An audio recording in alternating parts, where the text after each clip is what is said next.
எங்கள் வீட்டு தக்காளி அறுவடை இன்னைக்கு எங்கள் மாடி தோட்டத்தில் இருக்கிற தக்காளியை பார்க்கலாங்க எவ்வளோ காய்ச்சிருக்குன்னு.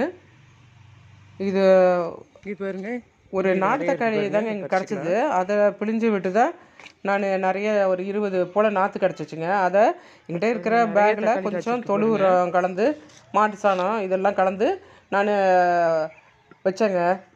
அது நல்லா வளர்ச்சி பாருங்கள், நல்லா வந்ததுங்க. ரொம்ப ஒன்றும் மெயின்டெனன்ஸ் நமக்கு தேவைப்படாதுங்க. இதுக்கெல்லாம் இந்த அளவுக்கு தக்காளி காய்ச்சிருக்கு பாருங்கள்.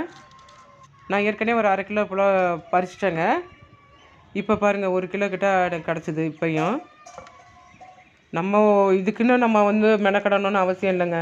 நம்ம வீட்டில் நம்ம சமையலுக்கு வாங்குகிற தக்காளியில் நல்ல ஒரு புளிப்பு சுவை இருக்குது. இல்லை ஒரு நல்ல உங்களுக்கே தெரியுது நாட்டு தக்காளி மாதிரி இருக்குன்னா அதை எடுத்து மண்ணில் புழிஞ்சு விட்டிங்கன்னா நாற்று கிடைக்கும். அதை எடுத்து நம்ம வீட்டில் இருக்க வேஸ்ட்டான பேக் ஏதோ ஒன்றில் கொஞ்சம் வீட்டில் இருக்க தோட்டத்து மண்ணோட கொஞ்சம் தொழு உரம் கலந்து வச்சு விட்டுட்டிங்கன்னா அது பாட்டுக்கு அழகாக வந்துடுங்க. அவசர ஆத்திரத்துக்கு நம்ம நம்ம வீட்டு தோட்டத்துலேருந்து தக்காளி எடுத்துக்கலாங்க. இது நல்லா புளிப்பாகவும் இருக்குதுங்க. எவ்வளோ அளவுக்கு தக்காளி கிடச்சிருக்கு பாருங்கள். வீடியோ பிடிச்சிருந்தா லைக் அண்ட் ஷேர் பண்ணுங்கள், சப்ஸ்கிரைப் பண்ணுங்கங்க.